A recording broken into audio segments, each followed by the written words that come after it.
आपदा में अगर कहीं अवसर सबसे ज़्यादा है तो हमारे देश में है, और इसी आपदा में अवसर की तलाश में करीब दर्जन भर लोगों के खिलाफ मुकदमा दर्ज हो गया।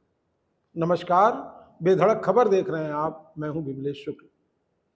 बीते एक दशक से माइक्रो फाइनेंस कंपनियों का जो जाल बिछा है वो ग्रामीण इलाके में बहुत तेजी से फैल गया है।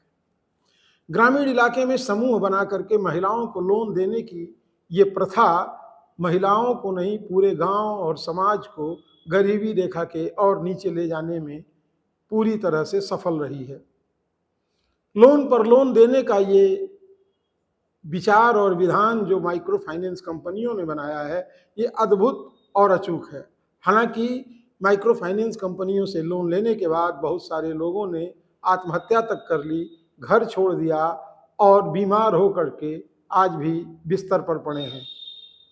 माइक्रो फाइनेंस कंपनियों के इस वसूली और ऋण बांटने की योजना में तब सोने पर सुहागा हो गया जब अंबेडकर वादी जनमोर्चा ने गांव गांव जा करके पर्चा बांट करके और फॉर्म भरवा करके यह बात कहनी शुरू कर दी कि माइक्रो फाइनेंस कंपनियों का कर्ज माफ हो जाएगा। छोटा छोटा मिला करके लंबा कर्ज ढो रही महिलाओं ने अंबेडकर जनमोर्चा पर विश्वास किया और उसके साथ हो ली।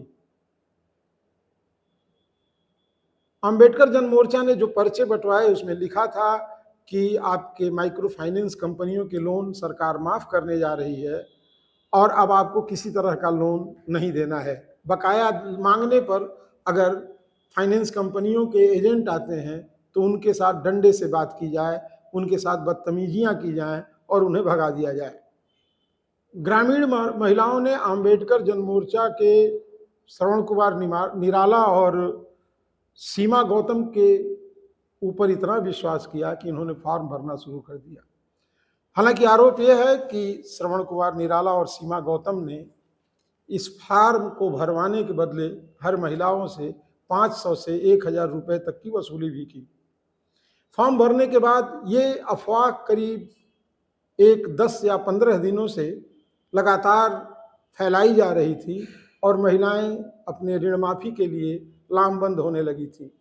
3 दिन पहले महिलाओं ने उन फार्मों के साथ मुख्यमंत्री योगी आदित्यनाथ से मिलने का प्रयास किया और वो गोरखनाथ मंदिर पहुंच गई।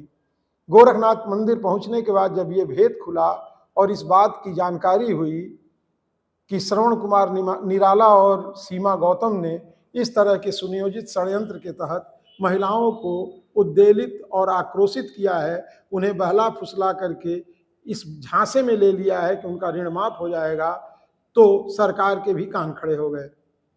हालांकि इस मामले में फरेंदा थाने में माइक्रो फाइनेंस कंपनी के एक निदेशक ने श्रवण कुमार निराला, सीमा भारती सहित उनके अन्य समर्थकों पर भी मुकदमा दर्ज कराया है। अब जांच में क्या सामने आएगा, क्या सही है क्या गलत है, ये तो अलग विषय है, लेकिन इस तरह की अफवाहों से अचानक अफवाहों के पंख कितने लग जाते हैं और कितनी तेजी से उड़ने लगते हैं, ये देखना बड़ा मनोरंजक भी हो जाता है। क्योंकि एक 10 दिन के प्रयास में श्रवण कुमार निराला ने जो आरोप है लाखों करोड़ों रुपए ही नहीं महिलाओं से वसूले, बल्कि उनको संगठित करके गोरखनाथ मंदिर और मुख्यमंत्री योगी आदित्यनाथ से मिलने तक के लिए बाध्य कर दिया। अगर अफवाहों को इसी तरह पंख मिलते रहे तो सामान्य रूप से लोगों की परेशानियां भी बढ़ेंगी। झूठ के बहुत तेज पंख होने से बहुत तेजी से उड़ता भी है, सत्य को कोई स्वीकार नहीं करता। जो महिलाएं इस झांसे में आई थी उन्हें बताने में एक लंबा समय लगेगा कि ये अफवाह थी, क्योंकि उन्हें तो अब बकाया ऋण भी देना होगा और जो बहलाने फुसलाने वालों ने लूट लिया उनसे, उसका नुकसान भी भरपाई करना होगा। इस खबर में इतना ही। अगर हमारी इस खबर को आप फेसबुक पे देख रहे हैं तो फॉलो करें, लाइक करें, कमेंट करें, और यूट्यूब पे देख रहे हैं तो हमारे चैनल को सब्सक्राइब करें। नमस्कार।